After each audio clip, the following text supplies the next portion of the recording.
My name is Maryam Saliha and I am a student.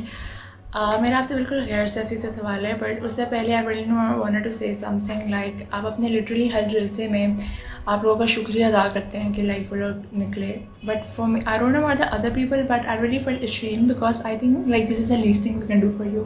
You literally sacrifice everything just for us. اور میرا سوال یہ ہے کہ لائک آپ اتنے مشکل حالات میں سے گزرے ہوئے ہیں, آپ کی نروز اتنی اسٹرانگ کیسے ہیں؟ لائک آپ کو انزائٹی, ڈپریشن یہ چیزیں فیس نہیں کرنا پڑتی, اور آپ کا شیڈیول اتنا ہیکٹک ہوتا ہے, آپ ٹائم کیسے مینیج کرتے ہیں, اور آپ اپنے فری ٹائم میں کیا کرتے ہیں؟ اور میں آپ سے اتنا انسپائرڈ ہوں کہ لائک آپ سوچ نہیں سکتے. اینڈ اور انشاءاللہ اس الیکشن میں آپ ہی جیتیں گے. وی آل آر ود یو. جی شکریہ. دیکھیں سب سے پہلے تو آپ کو ایک چیز بتا دوں کہ جب پبلک اس طرح جلسوں پہ آتی ہے, اور شاید ہی پاکستان کی تاریخ میں اتنی تعداد میں کبھی پبلک اور حال ہی میں جو جلسے ہوئے ہیں کبھی اس طرح کبھی نکلی ہو. اور اس کے علاوہ جو میں نے ایک دفعہ کال دی تھی جب یہ سازش کے تحت مجھے ہٹایا, مجھے پتا تھا کہ ہٹا رہے ہیں, تو جب میں نے کال دی تھی پبلک کو کہ آپ کو صرف اپنے ملک کو بچانے کے لیے ایک توہین ہوئی ہے 22 کروڑ لوگوں کی, کہ باہر سے ایک قوت فیصلہ کرے کہ ایک 22 کروڑ کے لوگوں کی الیکٹڈ حکومت کو ہٹا کے سازش کے تحت اور چوروں کے اوپر مسلط کیا جائے, تو میں کبھی نہیں سمجھ رہا تھا کہ اتنی پبلک نکلے گی. اور تو میں تو اللہ کا خاص شکر ادا کرتا ہوں کہ اس طرح جس طرح میری عوام نکلی.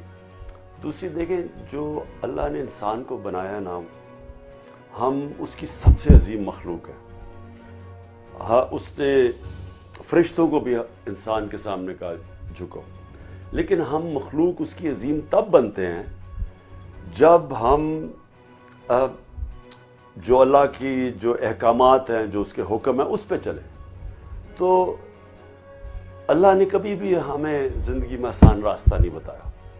اس نے جب آپ نماز پڑھتے ہیں تو آپ کیا مانگتی ہیں نماز میں, کہ اللہ ان کے راستے پہ لگا جن کو تُو نے نعمتیں بخشی, ان کے نہیں جو اس راستے پہ چلا گئے جس پہ ان کی تباہی ہے. اب جو سیدھا راستہ, جو نعمتوں والا راستہ ہے, وہ پیغمبروں کا راستہ ہے, اور ہمارے لیے خاص طور پہ کیونکہ ہمارے نبی محمد صلی اللہ علیہ وسلم کا راستہ ہے. تو وہ راستہ آسان نہیں تھا. ہمارے نبی صلی اللہ علیہ وسلم کی جب آپ زندگی پڑھیں تو بڑی مشکل زندگی تھی, لیکن ان سے عظیم انسان کبھی آیا ہی نہیں اور نہ کبھی آ سکتا ہے. تو ہم کیا اس سے سیکھتے ہیں کہ ہم آسان راستہ نہیں ڈھونڈتے, ہم سیدھا راستہ ڈھونڈتے ہیں جو ہماری عظمت کا راستہ ہے. اور وہ ہم جب نبی صلی اللہ علیہ وسلم کی سیرت پہ چلے, ان کے راستے پہ چلے, ان کی شریعت پہ چلے, تو وہی ہمارا پھر عظمت کا راستہ ہے. اور اس میں جتنی بھی مشکلات آتی رہتی ہیں نا, ایک اللہ نے ہمیں بنایا ایسا ہے کہ جتنی ہم مشکلات کے سامنے کھڑے ہوتے ہیں اور اللہ ہمیں طاقت دے دیتا ہے. ہم اگر فزیکلی اگر ویٹ لفٹنگ کریں تو ہمارا بازو, جتنا ہم بڑا ویٹ اٹھائیں گے بازو اتنا مضبوط ہو جائے گا, لیکن جو اصل پاور ہے وہ آپ کے مینٹل پاور ہے, ذہن میں ہے. تو جتنی آپ مشکلات کا سامنا کرتے رہیں گے اللہ آپ کو اور طاقت دیتا رہتا ہے. تو یہ اللہ نے ہمیں بنایا ایسا ہے.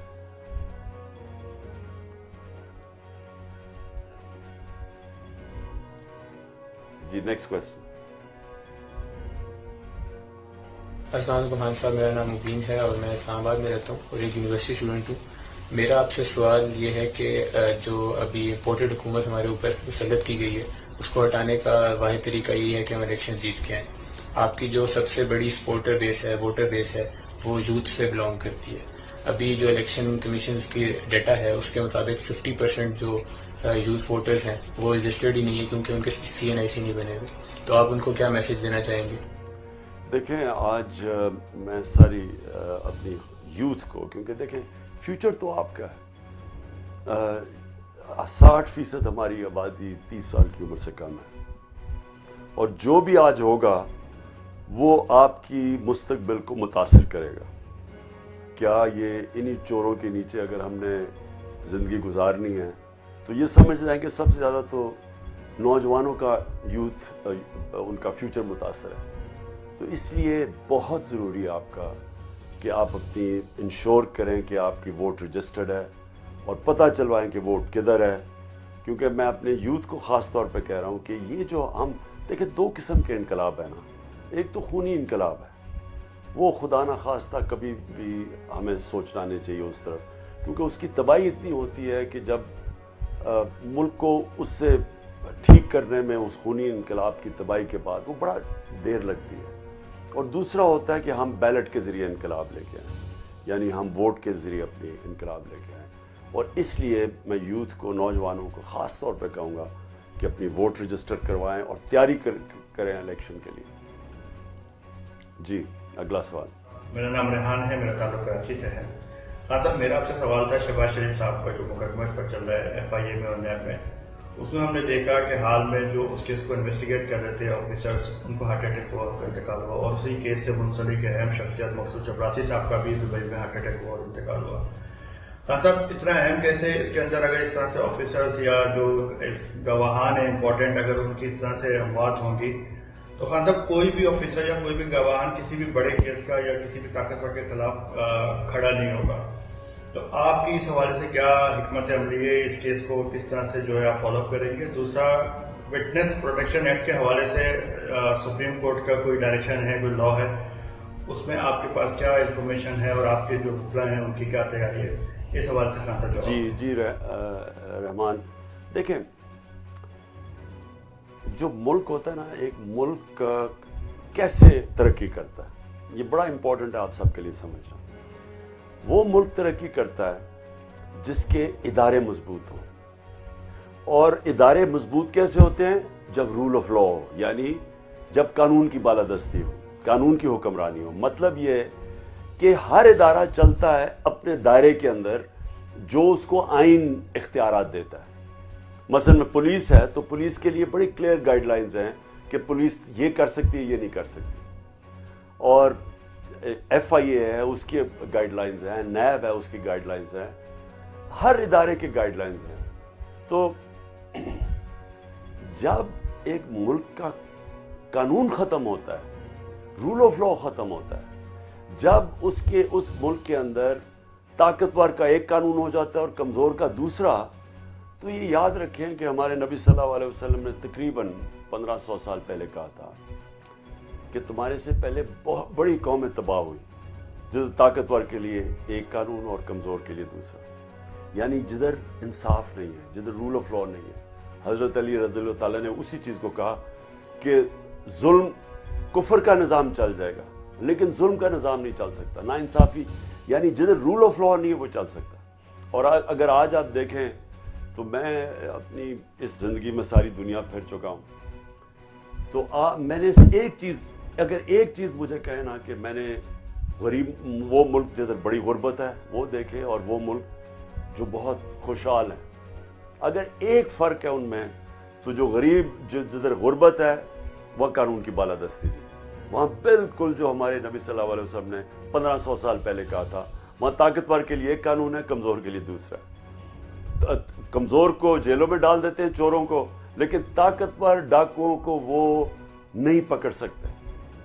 تو ہمارے ملک کا یہ جو ہوا ہے, یہ سارا کچھ, یہ جو ابھی آپ نے بات کی مقصود چپراسی کی, یہ کیا چیز ہے کہ پہلے جنرل مشرف نے NRO 1 دیا, اتنا بڑا جنرل مشرف نے نقصان کیا پاکستان پہ, ظلم کیا کہ وہ لوگ جو خود ہی اپنے ایک دوسرے کے خلاف کرپشن کیسز بنائے ہوئے تھے. زرداری کو نواز شریف نے جیل میں ڈالا تھا, زرداری نے نواز شریف کے اوپر حدائبہ پیپر مل کا کیس بنایا تھا, سرے محل کا کیس اس کے دور میں بنا تھا نواز شریف کے, جو پھر $60 ملین پکڑے گئے سوئٹزرلینڈ میں زرداری کے, وہ ان کے دور سے شروع ہوا تھا. تو ان دونوں نے کیس بنائے تھے اور ان دونوں نے کہا تھا کہ ایک دوسرے کرپٹ ہیں, اور جنرل مشرف نے ان کیسز کو صرف اور صرف اپنی پاور بچانے کے لیے ان دونوں کو معافی دے دی اور NRO دے دیا, جبکہ جنرل مشرف کے پاس اختیارات ہی نہیں تھے کہ آپ چوری, عوام کا پیسہ چوری ہوا تھا, وہ کیسے معاف کر سکتا ہے کوئی؟ اگر میرا پیسہ چوری ہو تو کون چور کو کیسے معاف کرتا ہے؟ میں ہی کر سکتا ہوں نا. تو عوام کا پیسہ چوری ہوا تھا. اس کے بعد انہوں نے اپنا نیب کا ہیڈ رکھا, انہوں نے اپنا الیکشن کمیشن تین فیصلے کیے, الیکشن کمیشن, کیئر ٹیکر اور نیب کا ہیڈ. اس سے کیا ہوا؟ کھل کے چوری کی دونوں نے. 10 سال میں ملک کے اوپر 4 گنا زیادہ قرضہ چڑھا دیا دونوں کے. اب جو آج کرپشن کے کیسز بنے ہوئے یہ ان کے دور کے بنے ہوئے تھے.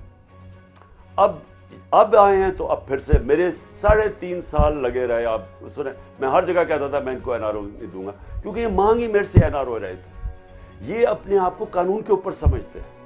یہ جب نیب میں جا رہے ہیں اور ان سے ذرا کبھی پوچھیں ایف آئی اے کے سامنے, جب ان سے سوالات پوچھے جاتے تھے تو یہ تکبر تھا انہوں میں کہ تمہاری جرت کیسی پڑی ہمیں سوال پوچھ لے, تمہاری جرت ہمیں کیسے پڑی کہ تم نے پوچھا کہ ہمارے پاس یہ اربوں روپیہ کدھر سے آیا. تکبر ہے ان لوگوں میں, کیونکہ ان کو عادت پڑی ہوئی ہے کہ یہ قانون صرف غریب لوگوں کے, کمزور لوگوں کے لیے. ان کے لیے قانون ہی نہیں ہے, یہ اوپر ہیں. یہ وہ والے بادشاہ ہیں جب جن کے اوپر قانون نہیں لگتا. تو یہ جو ہوا ہے, یہ جو سب سے بڑا ظلم ہوا ہے, سازش تو خیر امریکی سازش تھی, ساتھ یہاں میر جعفر میر صادق ملے ہوئے تھے. تو اوپر جو بیٹھ کے ہیں وہ لوگ, یہ سب سے زیادہ صرف ملک کی توہین نہیں ہے کہ کرپٹ ترین لوگ جن کے اوپر اربوں روپے کے کرپشن کے کیسز تھے وہ اوپر آ کے بیٹھ گئے, بلکہ انہوں نے ایک اور کام کیا جو انہوں نے پہلے جب 4 گنا زیادہ قرضے چڑھے NR01 ملا تھا تو انہوں نے تب بھی سارے ادارے ختم کر دیے تھے. اب آتے ساتھ ہی انہوں نے کیا کیا, سب سے پہلے ایف آئی اے کو ختم کیا. اور ایف آئی اے کے اندر کیونکہ یہ شہباز شریف اور اس کے بیٹوں کے اوپر کیسز تھے, اور وہ ایسے کیسز تھے کہ کوئی بچ ہی نہیں سکتا اس میں سے, جس کا اوپن اینڈ شٹ کیسز تھے. 16 ارب کے کیسز کیا تھے کہ نوکروں کے انہوں نے اکاؤنٹس میں پیسے لیے اور ادھر سے یہ خاندان کے اوپر ان کے پاس پیسہ آ گیا, اور ان کی شوگر مل کے وہ نوکر تھے. اور پیسے جو مقصود چپڑاسی کا نام, کیونکہ 4.25 ارب 475 کروڑ روپیہ اس کے اکاؤنٹ میں آیا. اب یہ کیس تھا, بدقسمتی سے ہمارا انصاف کا جو نظام جو تھا وہ ان کو پکڑ ہی نہیں سکا. ہم کوشش کرتے رہے, ہم گورنمنٹ میں بیٹھے ہوئے تھے, وہ کبھی ڈیٹس لمبی ہو جاتی تھی, کبھی ان کی کمر میں درد ہو جاتی تھی, کیس ہی نہیں لگتا تھا اس کا, پھر لگتا تھا پھر ایڈجسٹمنٹ, پھر بینچ ٹوٹ جاتا تھا. یہ مذاق چلتا رہا ادھر تک, اور تب تک انہیں پتا تھا یہ سب سے زیادہ شہباز شریف اس سازش کے بیچ میں تھا. اس کو سب سے زیادہ فکر تھی کہ اگر اور تھوڑا ٹائم ہو تو اس نے جیل میں چلے جانا تھا. تو انہوں نے آتے ساتھ ہی کیا کیا, اب یہ اس ملک کے لیے المیہ فکر ہے. یہ ذرا آپ دیکھیں, میں نے یہ نوٹ کیا ہوا ہے آج کہ ان کے کام کرنے والے 4 نوکر جو تھے, 4 نوکر وہ اب تک مر چکے ہیں. سب سے مقصود چپڑاسی وہ 50 سال کا بھی نہیں تھا, ہارٹ اٹیک سے مر گیا. غلام شبیر جو پیسے لا کے ان کو ڈپازٹ کرتا تھا ان کا اکاؤنٹ میں, جو کیا کہتے ہیں جو رنر تھا جو پیسے ڈپازٹ, وہ مر گیا. محمد رضا وہ ہارٹ اٹیک سے مر گیا, اور گلزار احمد ایک پی این تھا, اس کا بھی پتہ نہیں چلا, وہ بھی مر گیا. تو یہ 4 وٹنسز تو مر گئے. اس کے بعد جو 2 انویسٹیگیٹنگ آفیسرز تھے, ایک ندیم اختر, اس کو ہارٹ اٹیک ہو گیا, اور دوسرے جو اصل ان کے آفیسر تھے ڈاکٹر رضوان, وہ ہارٹ اٹیک سے مر گئے. اور جو اور بھی انٹرسٹنگ چیز ہے کہ آج کی خبر یہ ہے کہ عمران رضا جو کہ اینٹی کرپشن کے تھے, جو کہ فیصلہ آباد میں ان کے بڑے وزیر کا اس کا جو انویسٹیگیٹ کر رہے تھے اس کی کرپشن, وہ اس نے کوئی خودکشی کر لی ہے کہ پنکھے سے لٹکا ہوا نظر آیا, جبکہ اور پولیس نے کہا ہے خودکشی ہے, لیکن لوگ کہتے ہیں کہ یہ اس کو مرڈر کیا گیا. کہنے کا مقصد یہ ہے کہ یہ کیا پیغام گیا آج سارے اداروں کے اندر پیغام گیا ہے, ایف آئی اے میں, پولیس میں, نیب میں, ساری جگہ پیغام گیا کہ اگر آپ نے اس مافیا کو ہاتھ لگایا تو آپ کا یہ انجام ہوگا. کوئی ان کے اب کیسز کے اوپر ہاتھ نہیں لگائے گا. یہ انہوں نے ایک دہشت پھیلائی ہے. اور دوسری چیز, نیب کا اب ہیڈ, یہ اب انہوں نے قانون لے کے آیا ہے کہ نیب کے اوپر اب شہباز شریف بیٹھ جائے گا. ان کی فیملی کے اوپر 45 ارب روپے کے کرپشن کیسز ہیں, اب یہ بیٹھ جائے گا نیب. دوسری طرف آصف زرداری, انہوں نے جو امینڈمنٹس کی ہیں, یہ سارے لوگ جن کی کرپشن کے کیسز بنے ہوئے تھے ان کے دور کے, وہ سارے کیسز اب یہ معاف ہو جائیں گے. سو یہ سب سے یہاں اس ملک کے آج جو ادارے ہیں وہ سارے سسٹمیٹکلی خراب تباہ ہوں گے. رہ جائے گی پاکستان کی عدلیہ. اور میں آپ کو یہ بتا دوں کہ جو ماضی میں ہم نے دیکھا ہے انہوں نے کبھی عدلیہ کو بخشا نہیں اگر وہ ان کے خلاف جاتی ہے. جسٹس سجاد علی شاہ کا چیف جسٹس تھے, سپریم کورٹ کے اوپر حملہ ہوا, یہ کبھی ہوا ہی نہیں ہے میرے خیال میں کسی جمہوریت میں. ڈنڈوں سے حملہ کر کے اس کو بگایا, اور پھر باقی ججز کو بریف کیس چلے, کوئٹہ بینک کے اوپر بریف کیس چلے, پیسے دے کے رشوت دے کے ان کو خریدا. جسٹس کو ٹیلی فون کرے, جسٹس قیوم صاحب یہ فیصلہ چاہیے بے نظیر کیس میں. یعنی وہ ارشد ملک وہ جج تھا ان کے کرپشن کیس میں, اس کے اوپر کوئی ویڈیوز نکال دی پکڑ کے. جسٹس ثاقب نثار ایکس سی جے, اس کی کوئی آڈیو ٹیپ نکال دی, وہ پتہ چلا وہ. تو یہ مافیاز ہیں, ان کو سپریم کورٹ نے سسلین مافیا کہا تھا. اور ہم سب آج جس جد و جہد میں ہیں, جو میں کہتا ہوں کہ حقیقی آزادی کی جو جنگ ہے, یہ ان کے خلاف ہے. کہ ہم اگر ان لوگوں کو تسلیم کر جائیں, مجھے جو لوگ کہتے تھے آپ اسمبلیوں میں چلے جائیں, جس دن میں اسمبلی میں گیا اس کا مطلب میں نے ان کو تسلیم کر لیا, ان کی اس سازش کو اور ان چوروں کو میں نے تسلیم کر لیا. تو اس لیے تو ہم نے تو فیصلہ کیا ہے کہ ہم مسلسل ان کے خلاف جد و جہد کریں گے.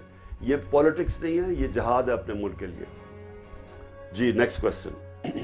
احمد کھوکھر ہے اور میں بھاولپور سے بلانگ کرتا ہوں. پاکستان میں ایک الیکٹڈ گورنمنٹ چینج ہوئی ہے, ایک مراسلہ آیا امریکہ سے جس میں کہا گیا کہ اگر یہ گورنمنٹ نہ ہٹائی گئی تو بڑے مشکل حالات سے گزرنا پڑے گا. کل جناب عزت مآب D G I S P R صاحب بھی کل ایک پروگرام میں تھے, انہوں نے فرمایا یہ ایک انٹرفیئرنس ہے جس کے اوپر ڈیمارچ بھی کیا جا چکا ہے, لیکن یہ اس میں سازش نہیں نظر آئی ان کو. قوم ایک پریشان ہے, وہ جاننا چاہتے ہیں کہ یہ اس میں آخر ہوا کیا ہے. ایک کمیشن جوڈیشل کمیشن بنا دیا جائے اور جو سپریم کورٹ میں لوگ سارے اپنے جو ہے ثبوت لے کے جائیں. اوپن ہیئرنگ ہونی چاہیے تاکہ سب لوگ دیکھیں کہ ہوا کیا ہے پاکستان کے ساتھ, ریجیم چینج کیسے ہوئی ہے. دیکھیں پہلے تو جو فیکٹس ہیں جن کو کوئی ڈینائی نہیں کر سکتا, یعنی کوئی بھی ان کی تردید نہیں کر سکتا. 7 مارچ کو ڈونلڈ لو پاکستان ایمبیسی میں ایک آفیشیل میٹنگ میں بیٹھتے ہیں اور پاکستان امبیسڈر کو کہتے ہیں کہ اگر عمران خان کو آپ نے پرائم منسٹرشپ سے نہ ہٹایا, یہ نو کانفیڈنس کی جو موشن آ رہی ہے تو پاکستان کو بڑے فیس کرنا پڑے گا, بڑی مشکلات کا دھمکی دیتا ہے, اور اگر اس کو ہٹا دیا گیا تو پاکستان کو معاف کر دیا جائے گا. یہ فیکٹ ہے. یہ پاکستان کے امبیسڈر جو وہاں تھے انہوں نے کنفرم, انہوں نے یہ جو سائفر ہے, سائفر کا مطلب کہ یہ وہ جو مراسلہ ہے یہ آفیشیل بھیجتے ہیں امبیسڈر سیکرٹ کوڈڈ میسج میں, جس کو سائفر کہتے ہیں, فارن آفس کو. اور پھر میں پرائم منسٹر میرے پاس آتا ہے, ایک جاتا ہے پریزیڈنٹ آف پاکستان کے پاس, اور ایک کیونکہ president of Pakistan supreme commander ہیں ساری فورسز کے, اور پھر جاتا ہے ایک ملٹری قیادت کے پاس. تو میرے پاس جب یہ آیا تو یہ تو اس میں کیا تھا, اس میں یہ تھا کہ عمران خان کو ہٹاؤ. پرائم منسٹر میں تھا, تو کس کو یہ حکم دیا جا رہا تھا ہٹانے کو؟ میں تو فارن آفس تو میرے نیچے ہے, امبیسڈر تو میرے نیچے ہے. دوسری چیز اس میں ایک اور چیز لکھی ہوئی تھی کہ روس کا جو حال ہی میں ہم 2 یا 3 مارچ کو روس سے آئے تھے اور یہ 7 مارچ کو یہ تھا. تو روس کا جو دورہ تھا اس میں یہ لکھا ہوا تھا کہ صرف عمران خان نے خود فیصلہ کیا تھا, اور جب پہ امبیسڈر نے اس کی تردید کی اس نے کہا یہ سب سٹیک ہولڈرز کا فیصلہ تھا. اور پھر یہ 7 کو آتا ہے, 8 کو نو کانفیڈنس ٹیبل ہو جاتا ہے نیشنل اسمبلی میں, اور اس کے بعد ہمارے وہ اتحادی اور ہمارے جو اپنے ممبرز پارلیمنٹ تھے ان کو ایک دم لگتا ہے کہ اوہو یہ تو جناب بہت بری حکومت ہے, ہم نے تو اس حکومت کو چھوڑنا, ہم نے تو ایک دم ان کو یہ چیز یاد آ جاتی ہے. اور ہمارے جو بیک بینچرز ہیں جس میں یہ لوگ پہلے امریکن ایمبیسی میں جا کے, ہمارے پاس پورا ریکارڈ ہے, یہ امریکن ایمبیسی بھی جایا کرتے تھے, یہ 3-4 جو سب سے پہلے لوٹا ہوئے. تو انہوں نے ایک دم ساروں نے فیصلہ کیا کہ پارٹی گورنمنٹ گرانے کا اور چھوڑنے کا. اب سوال یہ ہے کہ جب 2 سال پہلے جو 2 سال تھے جب ہماری اکانومی کا برا حال تھا, بینکرپٹ اکانومی ملی, آئی ایم ایف میں جانا پڑا, آئی ایم ایف نے ایسی کنڈیشنز لگائیں, لوگوں کو مشکلوں کا سامنا کرنا پڑا, بہت مشکل تھی. پھر کرونا آ گئی اگلے سال, تو 2 سال تو ہمارے بڑے مشکل تھے. تو اگر انہوں نے چھوڑنی تھی پارٹی تو تب جانا چاہیے تھا, لیکن آخری 2 سال میں پچھلے 30 سال میں وہ پاکستان کے وہ سال تھے جس میں ہم نے سب سے تیزی سے ترقی کی ہے. ہماری ڈیولپمنٹ, ہمارا اکنامک گروتھ ریٹ جو 5.6 اور 6% تھا, یہ 2 کنزیکٹیو سالوں میں تو بہت اچھا تھا. ہماری انڈسٹری گرو کر رہی ہے, ہماری ٹیکسٹائل کی ریکارڈ پروڈکشن, ہماری ایکسپورٹس ریکارڈ, ہماری وہ جو tax collection record, remittances record, سب سے زیادہ ڈالرز آ رہے تھے پاکستان میں. تو اور زراعت کے اندر تیزی سے آگے بڑھ رہا تھا, یعنی ریکارڈ بمپر کراپس ہوئی.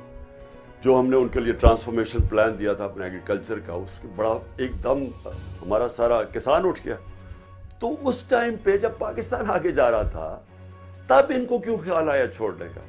اب میرا سوال یہ ہے, اگلا سوال یہ ہے کہ کیا یہ D G I S P R فیصلہ کریں گے کہ یہ سازش تھی یا نہیں؟ ان کا تو ایک پوائنٹ آف ویو ہو سکتا ہے, وہ فیصلہ تو نہیں کر سکتے.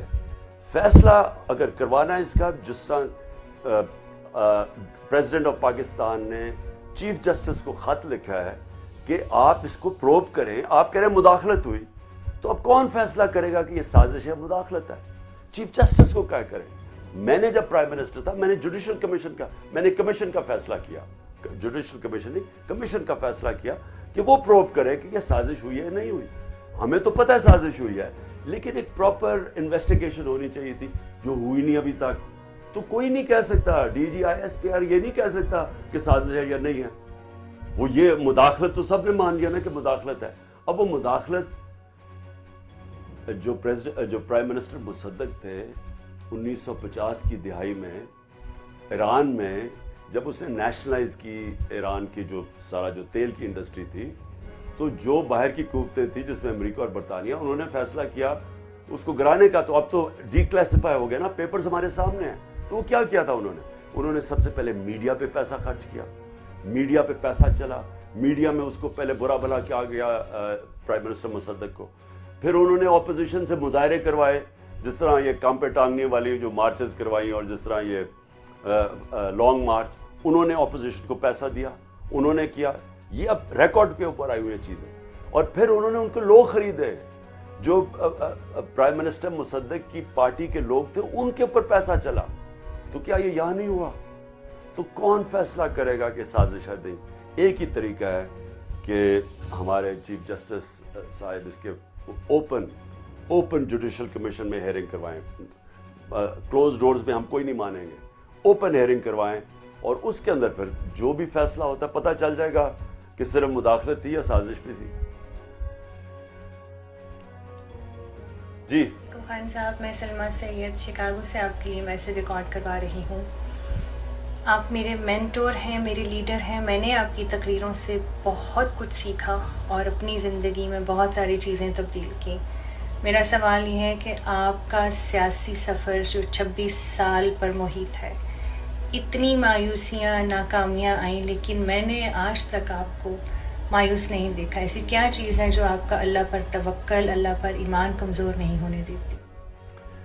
دیکھیے سلمہ, بات یہ ہے کہ 2 قسم کے, اگر تو آپ اپنے ذات کے لیے کر رہے ہوں, یعنی اگر میں یہ سوچ رہا ہوں کہ میں پرائم منسٹر بن کے تو پیسے بنانے ہیں اور فیکٹریز بنانی ہیں اور شوگر ملز بنانی ہیں اور باہر پراپرٹیز لینی ہیں, تو وہ پھر مایوسیاں اس میں بہت ہوتی ہیں. لیکن اگر آپ اپنی ذات سے نکل کے اپنے ملک کے لیے کام کر رہے ہیں, اپنے لوگوں کے لیے, اپنی ذات کے لیے نہیں کر رہے, تو میں تو اپنے گھر میں ہی رہتا تھا نا, مجھے تو کبھی فرق, میری تو زندگی میں فرق ہی کوئی نہیں پڑا. میں تو گھر میں رہتا ہوں, میرا کوئی کیمپ آفس نہیں, میرے اپنے سارا سٹاف تھا, تو اس لیے میری زندگی میں کوئی چینج نہیں آیا. اور میں نے جان کے یہ فیصلہ کیا تھا کہ اگر مجھے کبھی موقع ملے میں اسی طرح رہوں گا جس طرح میں رہتا تھا. یہ نیلسن منڈیلا کا مجھے یاد ہے, میں ایک دفعہ انہوں نے ساؤتھ افریقہ مجھے بلایا, تو میں نے یہ دیکھا کہ ان کا بہت ہی خوبصورت پریزیڈنٹ ہاؤس تھا پریٹوریا کے اندر, بڑا خوبصورت, پہاڑی کا بہت خوبصورت تھا.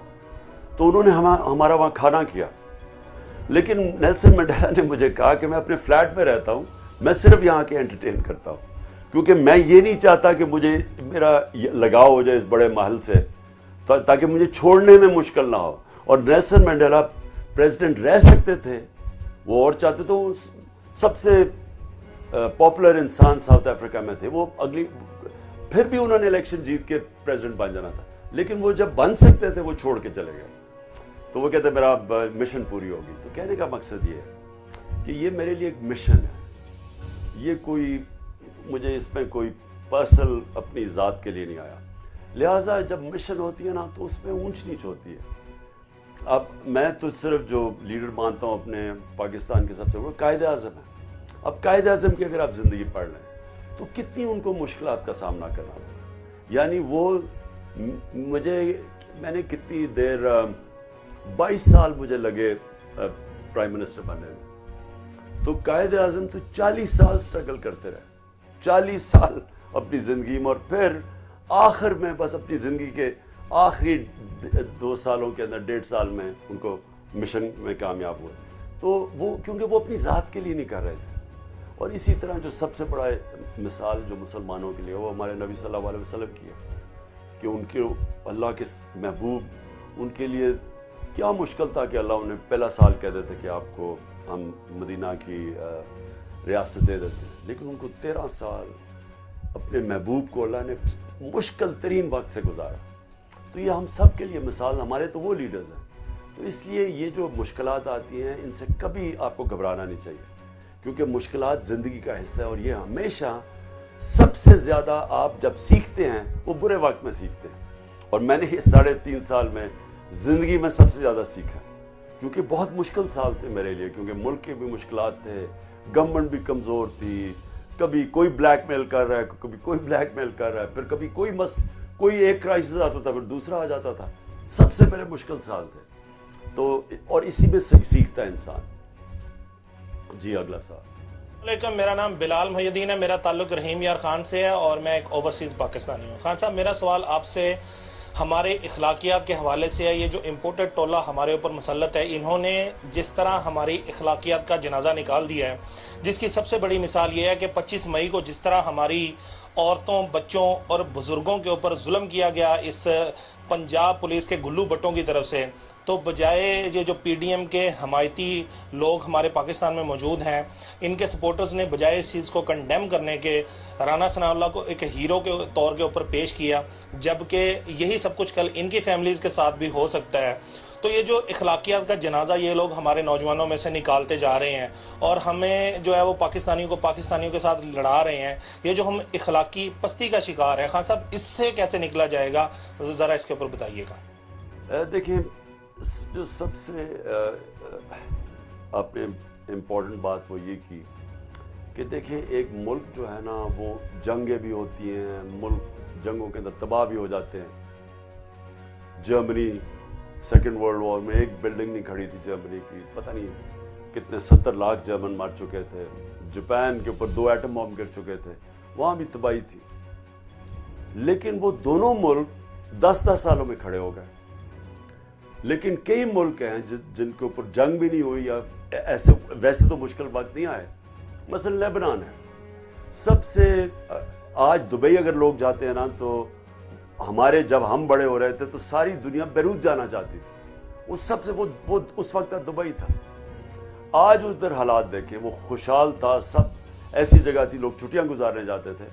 آج وہاں 70% لوگ غربت کی لکیر کے نیچے چلے گئے. کیا ہوا ہے؟ کرپشن نے ملک کو تباہ کر دیا. اور کرپشن کیا ہوتی ہے؟ جب ایک ملک کی اخلاقیات ختم ہو جاتی ہیں اور قانون کی بالادستی نہیں ہوتی, جب آپ طاقتور چور کو پکڑتے نہیں اور کمزور کو جیلوں میں ڈالتے ہیں, وہ ملک پھر تباہی کی طرف جاتا ہے. اور جب میں نے یہ جرمنی اور جاپان کی آپ کو مثال دی, ان کی اخلاقیات بچی ہوئی تھی, بلڈنگزیں ختم ہو گئی تھیں, کوئی چیز کھڑی رہی تھی, سڑکیں تباہ تھی, لیکن اخلاقی معیار, مورل سٹینڈرڈز ان کے کھڑے تھے, وہ پھر کھڑے ہو گئے. نبی صلی اللہ علیہ وسلم جو مدینہ کی ریاست تھی وہ کس پہ کھڑی کی تھی؟ وہاں کوئی پیسہ تھا, وہاں ان کے پاس کوئی دولت آئی تھی. وہ کیا وجہ تھی کہ وہ دنیا کی ایک دم تاریخ کا حصہ ہے کہ 622 کو وہ ہجرت کر کے مدینہ پہنچتے ہیں اور 632 کو اس دنیا سے چلے جاتے ہیں. ان 10 سالوں میں وہ کیا چیز ہے, وہ لوگ جن کی حیثیت ہی کوئی نہیں تھی وہ دنیا کی سپر پاور بن گئے جا کے. یہ تاریخ کا حصہ ہے. 10 سالوں میں انہوں نے ان کی اخلاقیات بدلی تھی. امر بالمعروف, اچھائی کے ساتھ کھڑے ہو, برائی کے خلاف کھڑے ہو. مورل سٹینڈرڈ سیٹ اپ کی تھی، پھر انصاف کا نظام لے کے آئے تھے کہ میری بیٹی بھی اگر جرم کرے گی تو اس کو سزا ملے گی۔ یہ دو چیزیں تھیں جس کے اوپر معاشرہ کھڑا ہوتا ہے۔ جب اس ایک معاشرے میں یہ دو چیزیں جاتی ہیں، وہ نبی صلی اللہ علیہ وسلم نے کہا تمہارے سے پہلے بڑی قومیں تباہ ہوئی، جب یہ آ جاتا ہے، جب ان کی اخلاقیات اور انصاف چلا جاتا ہے۔ تو آج کیا ہو رہا ہے؟ یہ کتنا بڑا ظلم ہوا ہے پاکستان سے، یہ پاکستان کی کتنی توہین ہوئی ہے کہ پہلے تو باہر سے، جس طرح میں نے کہا، سازش کے تحت ایک الیکٹڈ 22 کروڑ لوگوں کی حکومت گرائی، پھر اوپر ان لوگوں کو مسلط کیا جو اس ملک کے بڑے بڑے ڈاکو مجرم ہیں، ان کو اوپر بٹھا دیا۔ اب یہ کیا کر رہے ہیں؟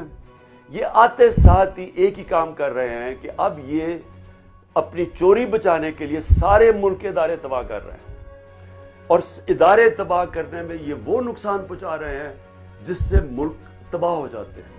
آپ کے جب ادارے تباہ ہوتے ہیں، ملک تباہ ہو جاتا ہے۔ تو یہ اخلاقیات، یہ اصل میں جو واردات ہے ملک کی اخلاقیات کی، کہ چور اب یہ فیصلہ کر رہے ہیں کہ ملک کی اخلاقیات کیا ہے۔ چور بیٹھ کے کہہ رہے ہیں، لوگوں کے اوپر ایف آئی آرز کاٹ رہے ہیں، چور انتقامی کارروائی لوگوں کو ڈرانے کے لیے لے رہے ہیں۔ ان کے پاس اخلاقی قوت تو ہے نہیں، اخلاقی قوت تو ان کے پاس ہے نہیں۔ جو سب سے کمزور قوت ہوتی ہے وہ جسمانی قوت ہوتی ہے، اس کے بہت اوپر اخلاقی قوت ہوتی ہے، اور اس سے بڑی ایمان کی قوت ہوتی ہے۔ یہ اخلاقی یہ صرف جسمانی قوت پہ چل رہے ہیں۔ اب انہوں نے آج پارلیمنٹ جو ہے بالکل ہی اس کا جنازہ نکال دیا۔ جس پارلیمنٹ کے اندر ایک راجہ ریاض اپوزیشن لیڈر بن جائے گا جو منہ سے کہہ رہا ہے کہ وہ ان کا ٹکٹ لے گا، تو وہ اپوزیشن تو ختم ہوگی نا، تو اپوزیشن کے بغیر پارلیمنٹ ختم ہے۔ دوسری، یہ جو پنجاب اسمبلی میں تماشا ہو رہا ہے، یعنی ساری کوشش کی جا رہی ہے اس پہ، وہ الیکشن کمیشن پوری کوشش کر رہی ہے کسی طرح حمزہ شہباز کو چیف منسٹر بنا دیا جائے، اور وہ کوشش، یعنی قانون واضح ہے کہ جو ریزروڈ سیٹس ہیں وہ تو امیجیٹلی پر ہو جاتی ہیں۔ الیکشن کمیشن ان کو پر نہیں کر رہا جب تک بائی الیکشن نہیں ہوں گے۔ وہ صرف بائی الیکشن کے انتظار کر کے، دھاندلی کر کے کسی نہ کسی طرح اس کو جتا دو۔ تو جمہوریت کا جنازہ نکل رہا ہے۔ وہاں بھی پارلیمنٹ کا مذاق بن گیا، یہاں بھی پارلیمنٹ ختم ہو گئی ہے، جمہوریت ختم، ہماری ایف آئی اے ختم، نیب ختم، ہماری جو سرکاری نوکر ہیں ان کو بڑے بڑے جو جس طرح یہاں اسلام آباد پولیس میں اس جو آئی جی ہے، اس کو سزا ہونے والی تھی لاہور کی سیف سٹی میں، اور اس کو آئی جی بنا دیا۔ تو یہ صرف یہ نہیں کہ اوپر غلط اخلاقیات ختم کر رہے ہیں ملک کی۔ یاد رکھیں کہ جب آپ ایک ملک کی مورل سٹینڈرڈز ختم کر دیں تو ملک تو پھر اس کے بعد کبھی بھی اس سے ریکور نہیں کرتا۔ تو لہٰذا اس لیے میں ساری قوم کو کہتا ہوں کہ میری یہ جو تحریک حقیقی آزادی ہے، اس میں آپ نے سب نے شرکت کرنی ہے۔ جی السلام علیکم خان صاحب محمد حسن سعودی عربیہ سے۔ خان صاحب تھینک یو سو مچ، آپ نے پاکستانی قوم کے لیے اتنا سارا کچھ کیا، یقین کریں آئی ہیو نو ورڈس۔ سوال لائٹر نوٹ پہ ہے، اور سوال یہ ہے کہ جو امپورٹنٹ سرکار ابھی 2000 روپے دے گی تو ان کو خرچ کیسے کرنا ہے؟ اور یہ میرا سوال پوچھنے کا صرف اور صرف یہ مقصد ہے کہ اگر آپ تک یہ سوال پہنچتا ہے تو آپ کے چہرے پہ تھوڑی سی مسکراہٹ آئے گی، تو جسٹ اس مسکراہٹ کو لانے کے لیے یہ میرا سوال کیا ہے۔ تو اس کے بارے میں آپ کچھ بتا دیں، اور دوسرا یہ بتا دیں کہ جب ایسے بیانات آتے ہیں تو کیا آپ کو بھی ہماری طرح ہنسی آتی ہے اس بات پہ؟ اصل میں دیکھیں رضوان، جو ہنسی تو کیا، جو سارے پاکستانیوں کو تکلیف ہے وہ یہ کہ یہ جو بھی جنہوں نے بھی اس ملک یہ ہمارے اوپر یہ ان کو مسلط کیا ہے، یعنی میں تو سوچتا ہوں کہ وہ کتنا ہمیں نیچا سمجھتے ہوں گے، کیونکہ میں تو مغربی کو سسٹم کو بڑی اچھی طرح، ان کے معاشرے کو بڑی اچھی طرح جانتا ہوں۔ آپ یقین کریں کہ جس ملک میں 60% کیبنٹ ضمانت پہ ہو، پرائم منسٹر اور چیف منسٹر کو سزا ہونے والی ہو، یہ جو 16 ارب روپے کے مقصود چپراسی کیس کے اندر، ان کو ملک کی قیادت کر دیں اپنے ملک کے اندر، اگر کوئی ضمانت پہ ہو، وہ اس کو کوئی نوکری نہیں ملتی، کوئی رکھتا ہی نہیں ہے اس آدمی کو جو ضمانت پہ ہو، تو ان کی اخلاقیات، ان کے مورل سٹینڈرڈز کدھر ہیں؟ اور انہوں نے ہمارے مورل سٹینڈرڈز کدھر لے آئے؟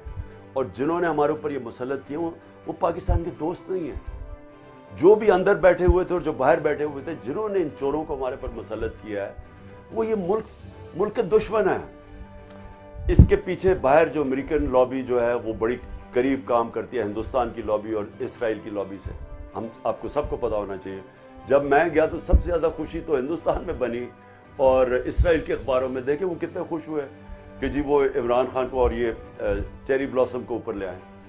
اس کی وجہ کیا ہے؟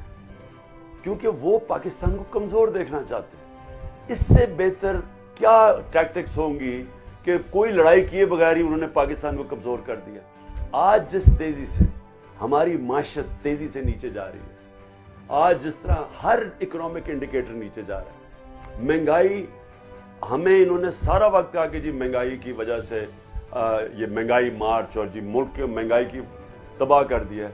انہوں نے 2 مہینے میں وہ مہنگائی کی ہے جو ہم نے 3.5 سال میں نہیں کی. انہوں نے جس طرح بے دردی سے قیمتیں بڑھائی ہیں اور جس طرح معیشت نیچے جا رہی ہے, کہنے کا میرا مقصد یہ ہے کہ یہ مہنگائی کا نام لے کے ہمارے پیچھے پڑے ہوئے تھے, لیکن مہنگائی ان کا ایشو نہیں تھا, کیونکہ ان کے تو پیسے باہر پڑے ہوئے ہیں, ان کی دولتیں, ان کے لیڈر سارے پیسے اربوں ڈالر, بلکہ اس ملک سے بہت زیادہ پیسہ باہر پڑا.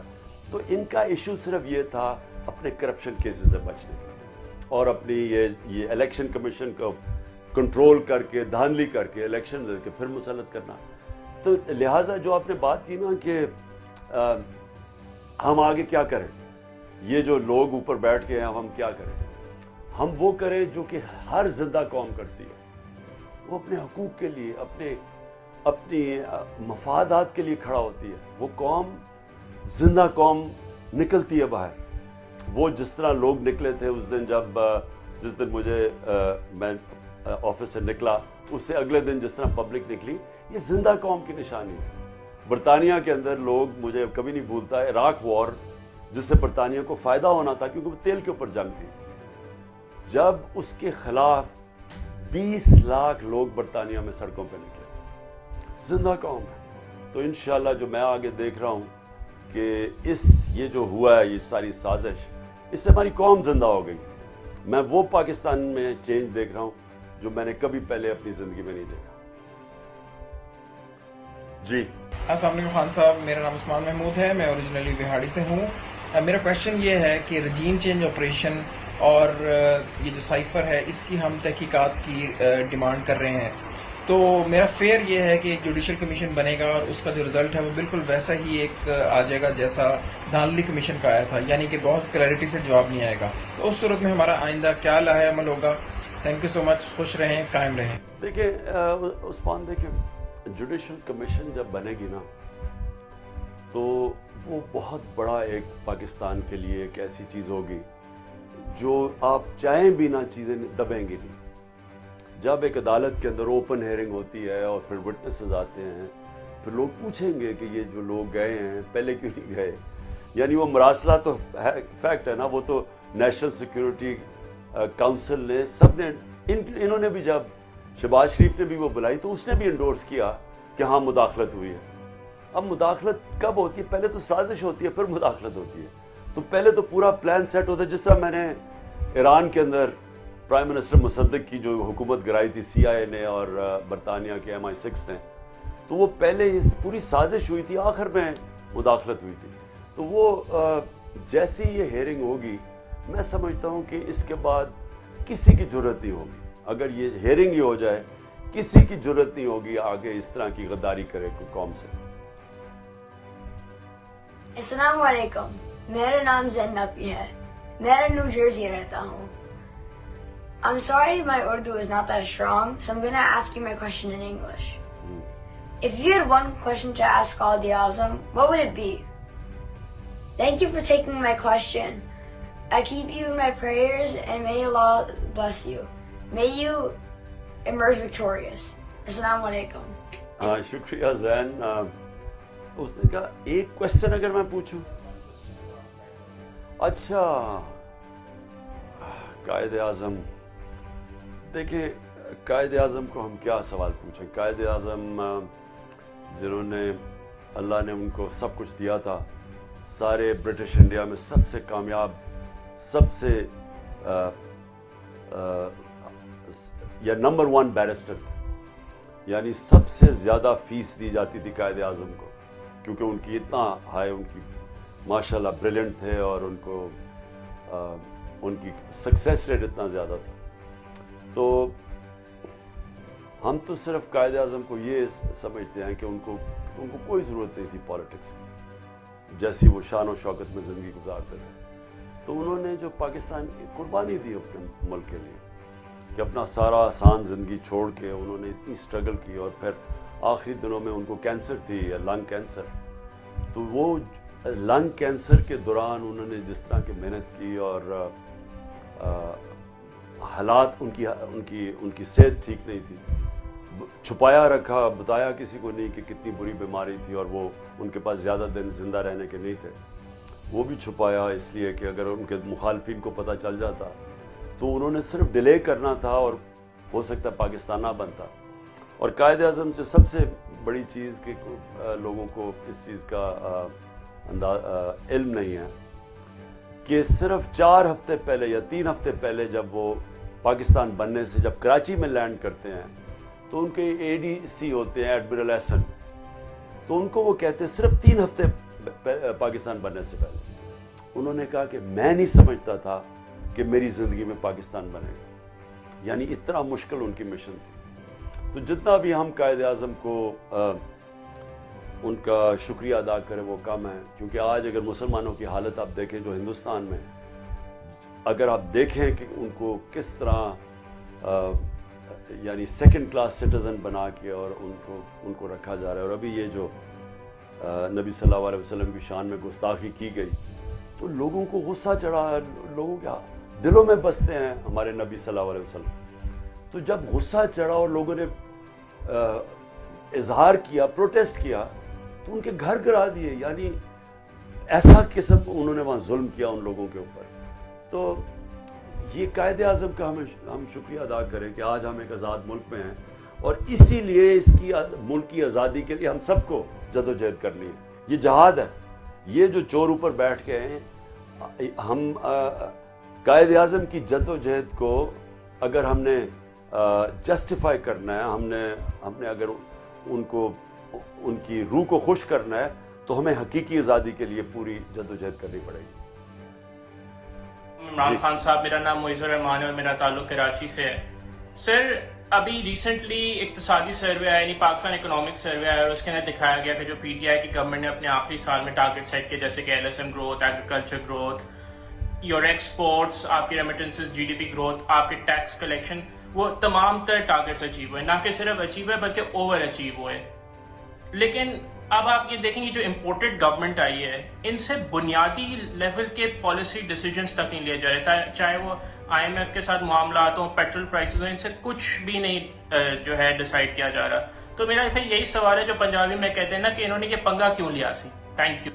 ہاں, یہ بار بار ابھی کہتے ہیں کہ جی وہ بڑی بارودی سرنگیں چھوڑ کے چلے گئے ہیں. تو ان کو کہو کہ آپ کو ضرورت کیا پڑی تھی اتنی سازش کرنے کی کہ چلے گئے ہیں. تو ان کو کہو کہ آپ کو ضرورت کیا پڑی تھی اتنی سازش کرنے کی. اگر سنبھالا نہیں جاتا تھا ملک, یا آپ کو اگر اتنا ہی نہیں پتا تھا کہ ملک کے دنیا میں عالمی حالات کیا ہیں, ہم تو ڈیل کر رہے تھے. ہم تو پہلے آتے ساتھ ہی ان کی ایک بینکرپٹ چھوڑ کے گئے ساری اکانومی.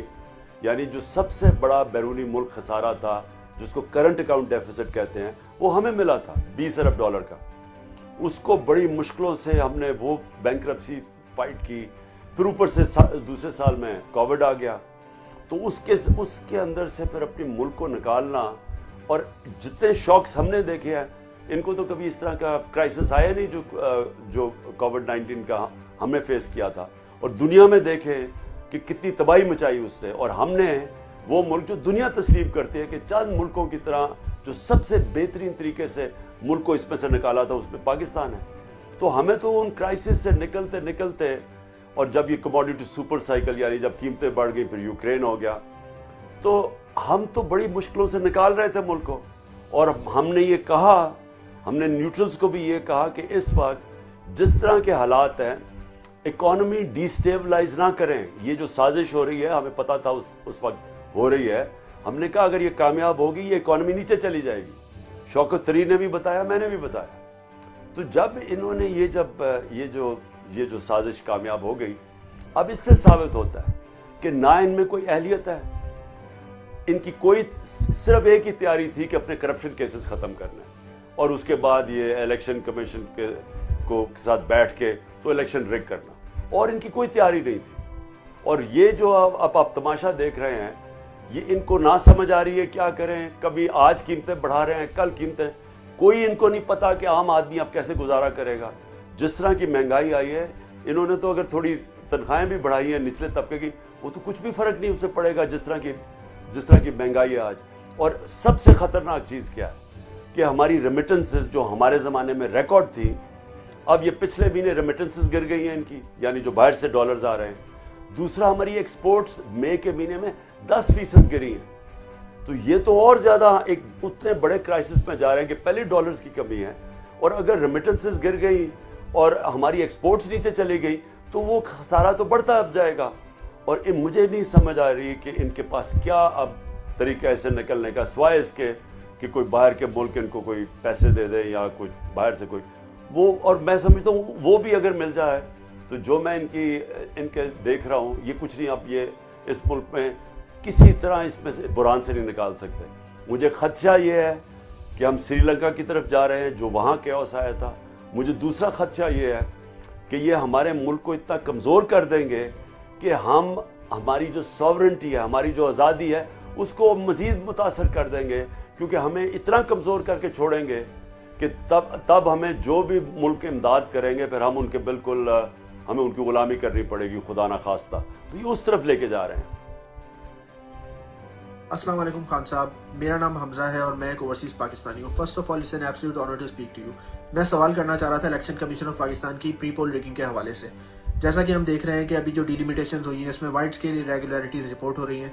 لوگوں کے ووٹ مختلف حلقوں میں پھینک دیے گئے ہیں، اور کچھ لوگ ایسے بھی ہیں جو کہ زندہ ہیں، ان کو مردہ قرار دے کے ان کا ووٹ ختم کر دیا گیا ہے. مختلف لوگ یہ بھی کہہ رہے ہیں کہ الیکشن کمیشن آف پاکستان کی ویب سائٹ ہر وقت کام نہیں کر رہی ہوتی، اور 8300 پہ جب وہ میسج کرتے ہیں تو یا تو ان کو رپلائی نہیں آتا یا انکمپلیٹ انفارمیشن ملتی ہے. نظر تو یہی آتا ہے کہ election commission of Pakistan voters کو پریشان کر کے ووٹر ٹرن آؤٹ کم کرنے کی ایک سازش کر رہا ہے. میرا سوال یہ ہے کہ پارٹی کی جو کانسٹیٹوئنسی لیول پہ لیڈرشپ ہے، آن دا گراؤنڈ جو لیڈرشپ ہے، وہ کیا سٹیپس لے رہی ہے یہ انشور کرنے کے لیے کہ ہمارا ووٹر پریشان نہ ہو اور ان کا ووٹ پراپرلی رجسٹر ہو. دوسری بات یہ کہ کیا پارٹی کو لیگل ایکشن بھی کنسیڈر کر رہی ہے الیکشن کمیشن آف پاکستان کے خلاف؟ شکریہ. جی، ہماری پوری کوشش ہے. پہلے تو ہم یہ جائزہ لے رہے ہیں جو حلقہ بندیاں انہوں نے کی ہیں. ہمارے میں کوئی شک نہیں کہ یہ پری پلان کر کے کیا ہے. پنجاب میں تو انہوں نے نون لیگ کے ساتھ بیٹھ کے یہ حلقہ بندیاں کی ہیں. ہمیں پوری طرح انفارمیشن ہے کہ یہاں الیکشن کمیشن جا کے ادھر ان کے ساتھ میٹنگ کرتا ہے. یہ جو دو نون لیگ کے جو ان کے شہزادہ اور شہزادی ہیں، ان کے ساتھ بیٹھ کے یہ پوری ڈیلنگ کرتے ہیں کہ کیا نون لیگ کے لوگوں کے ان کے ساتھ بیٹھ کے یہ حلقہ بندیاں ہو رہی ہیں. یہ ہم نے پوری اب اسٹڈی کر رہے ہیں، اس کے بعد ہم عدالت میں بھی جائیں گے. لیکن میں صرف یہ ایک چیز کہنا چاہتا ہوں کہ جب ایک الیکشن کمیشن کے اوپر اعتماد ہی نہیں ہے پاکستان کی سب سے بڑی پارٹی کو، تو یہ کیسی الیکشن کمیشن ہے کہ وہ انہوں نے اپنے لوگ بھر دیے ہیں اس کے اندر، اور وہ الیکشن کمیشن یعنی وہ ان کو اپنے آپ کو ریکیوز کرنا چاہیے. یہ جو چیف الیکشن کمشنر ہے، اس کے اوپر ہمیں کوئی کانفیڈنس ہی نہیں ہے.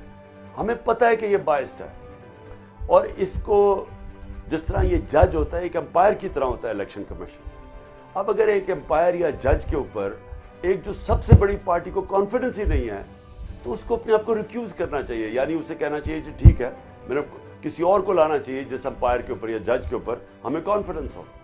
لیکن بدقسمتی یہ ہے کہ ہم سب کو پتہ ہے اس الیکشن کمیشن کا، یہ جو چیف الیکشن کمشنر ہے، اور ہمیں سب کو پتہ ہے کہ کیا کرنے کی کوشش. 9 اپریل کو جو ہوا وہ ایک حادثہ نہیں تھا، وہ ایک قومی سانیہ تھا، اور اس سانیہ کی وجہ سے بطور پاکستانی ہمارے بہت بڑے بھرم ٹوٹے.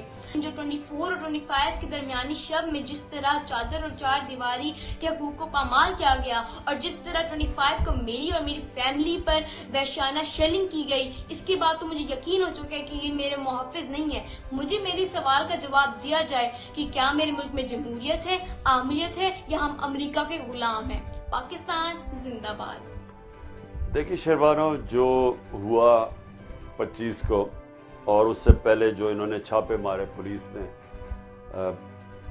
وہاں عورتیں تھیں گھروں میں، ان کے اندر رات دوباروں ٹاپ کی عورتوں کے ادھر گئے اور جو انہوں نے برتاؤ کیا اس سے, اور جو مجھے کبھی نہیں بھولتا, میں اس لڑکے کو بھی ملا بعد میں کہ وہ ویڈیو چلی تھی, ایک 10 سال کے لڑکے کو پکڑ کے لے گیا یہ پولیس اسٹیشن فیصل آباد میں, اس کا کیونکہ باپ نہیں تھا, 10 سال کے بیٹے کو پکڑ کے لے گئے. تو میں تو ایسے سینز کبھی اپنی زندگی میں پاکستان میں نہیں دیکھے, اور میں نہ ہی سمجھتا تھا کہ کسی بھی ڈیموکریسی کے اندر میں یہ دیکھ سکتا ہوں. کہیں بھی دنیا میں آمریت کے اندر یہ ہو سکتا ہے, لیکن ڈیموکریسی میں یہ نہیں ہو سکتا. اور جو یعنی میں جنرل مشرف کی ایمرجنسی لگی تھی, اور مجھے یاد ہے جب اس کی ایمرجنسی تھی تو تب ادھر بھی کریک ڈاؤن ہوا تھا, اور مجھے 8 دن میں نے جیل میں بھی گزارے تھے. لیکن میں آپ کو واضح طور پہ کہہ سکتا ہوں کہ وہ کبھی اس طرح کی حرکتیں نہیں ہوئی جو انہوں نے کی ہیں اس باری. اور یہ مجھے ایسے لگا کہ لوگوں کے اوپر دہشت پھیلانے کے لیے ان کو خوف تھا کہ لوگ اگر نکل آئے تو یہ چوروں کو بڑا ڈر ہے پبلک سے. آپ یہ سوچیں کہ انہوں نے بالکل یہ کیا تھا طاہر القادری کے ساتھ. ان کے لوگ جب تھے, پیٹ کے لوگ جب باہر کھڑے ہوئے تھے, یعنی وہ کون لوگ تھے؟ وہ عام لوگ کھڑے ہوئے تھے. سیدھا پولیس نے ان کو گولیاں ماری, 14 لوگوں کو قتل کیا, اور اس کے علاوہ پتہ نہیں 60-70 کو گولیاں لگی. تو ایسے تو کبھی کوئی نہیں کرتا, اور کوئی پکڑا نہیں گیا, کیونکہ یہ مافیا سٹائل ہے خوف پھیلانے کے لیے. انہوں نے اس باری بھی خوف پھیلایا کہ ڈرے ہوئے تھے کہ 20 لاکھ لوگ نہ نکلائیں, تو ان سے ڈر کے انہوں نے لوگوں کے اوپر اتنا تشدد کیا کہ صرف کہ لوگ نکلے نہ, اور پھر اس کو کہا جی کتنی بڑی ہماری کامیابی ہے. تو میں آخر میں صرف یہ کہنا چاہتا ہوں, یہ جو پولیس کے بھی لوگ تھے, یہ CCPO لاہور کا جو تھا, یہ جو IG اسلام آباد ہے, انہوں نے خاص طور پہ ہم نے سب کے اوپر نظریں رکھی ہوئی ہیں, اور انشاءاللہ وقت آئے گا, وہ زیادہ وقت دور نہیں ہے کہ ان کو ہم پوچھیں گے, اور ان سے ہم پوچھیں گے کہ آپ نے کس قانون کے تحت یہ حرکتیں کی ہیں. جو وہ لڑکا راوی سے, ہمارا نوجوان جس کو راوی کے پل سے بھیجا, نیچے پھینکا, جس کے اوپر ہم نے کیس کیا ہوا ہے CCPO پہ, پوچھیں کہ یہ کون سے دشمن آ رہے تھے, یہ کوئی غیر ملکی تھے, یہ کوئی مسلح لوگ تھے, کون اپنے لوگوں پہ, عورتیں بچوں پہ ایسے ظلم کرتا ہے. جو وہاں ڈی چوک کے اوپر جو لبرٹی میں جو عورتیں بچے فیملیز نکلی ہوئی تھی, ان کے اوپر جس طرح انہوں نے بے دردی سے اور بے شرمی سے شیلنگ کی ہے, کون سے قوم اپنے لوگوں کے اوپر ایسے کرتی ہے؟ یا تو کوئی انتشار پھیلا رہے ہوتے ہیں, انہوں نے لوگوں کو بلکہ انتشار کی طرف دھکیلا, جس طرح کی انہوں نے شیلنگ کی اور ربر بلٹس ماری. یہ اگر آپ سینز دیکھ لینا تو یہ مقبوضہ کشمیر میں بالکل ہندوستان کی فوج یہی حرکتیں کرتی ہے وہاں ان لوگوں سے جو انہوں نے ہمارے ساتھ اس دن کی. ربر بلٹس چلائی, شیل کارتوس چلائے, کئی 6 نمبر کارتوس چلائے, انہوں نے وہ شیل چلائے ٹیئر گیس کے جو صرف دہشت گردوں کے اوپر چلاتے ہیں, اور دیکھ رہے ہیں سامنے عورتیں ہیں, فیملیز ہیں. تو میں نے کبھی ایسی حرکت نہیں دیکھی, اور جب میں سمجھا ہوں یہ صرف دہشت پھیلانے کے لیے تھا. اور اس نے کیا کیا, اس نے لوگوں میں اتنا غصہ پیدا کر دیا. میں اگلے دن اگر رک جاتا وہاں تو مجھے 100% پتا تھا کہ اگلے دن لوگوں کا اتنا غصہ تھا کہ ان کا آپس میں ٹاکرا ہونا تھا اور ہمارا ملک میں خون خرابہ ہونا تھا. جی کپتان, میں ہوں علیش خان دبئی سے ڈائریکٹر مارکیٹنگ, اور میں آپ سے بالکل بھی سیریس سوال نہیں پوچھوں گی, وہ باقی سروں نے آپ سے پوچھنے. میں آپ سے پوچھنے جا رہی ہوں کوئک ریپڈ کویشچنز. نمبر 1, بچپن میں کن شرارتوں پر قرآن پڑھی؟ نمبر 2, امی کے ہاتھ کا کھانا کون سا پسند ہے آپ کو؟ نمبر 3, آپ کو چائے زیادہ پسند ہے یا کافی؟ نمبر 4, کرکٹ کے ٹائم پہ آپ کو بولنگ کرنا پسند تھی یا بیٹنگ کرنا پسند تھی؟ نمبر 5, آپ کا فیوریٹ کوٹ کون سا ہے؟ اور آخر میں کپتان, وی لو یو سو مچ, ڈٹے رہیے گا, ہم آپ کے ساتھ ہیں انشاءاللہ. اللہ میاں آپ کو ہمیشہ سلامت رکھے, اور خدا آپ کا خواب پاکستان کے لیے کامیاب کرے, اور پاکستان کی ساری خوشیاں ترقیاں آپ کو دکھائے انشاءاللہ, آمین. شکریہ. اتنے زیادہ کویسچنز ہیں مجھے تو یاد بھی نہیں رہے, 1 2 3, ایک کے بعد دوسرے کے بعد تیسرا بھول جاتا ہے کویسچن. کرکٹ کا مجھے تو بھول ہی گیا, اتنی میں تو کرکٹ میچز بھی نہیں اب دیکھنے کا موقع ملا. اور کھانا میری والدہ اتنی دیر ہو گئی اب میں تو یاد بھی نہیں ہے. کویسچن یہ ہے کہ مجھے یاد ہی نہیں آپ کے اتنے زیادہ کویسچنز ہیں. اگلا پوچھیں پلیز. السلام علیکم خان صاحب, میرا نام محفش ہے اور میں ایک اوورسیز پاکستانی ہوں, کینیڈا میں مقیم ہوں. سوال پوچھنے سے پہلے میں آپ کا تہہ دل سے شکریہ ادا کرنا چاہتی ہوں کہ کس طرح 3.5 سال آپ اکیلے ہمارے لیے لڑتے رہے.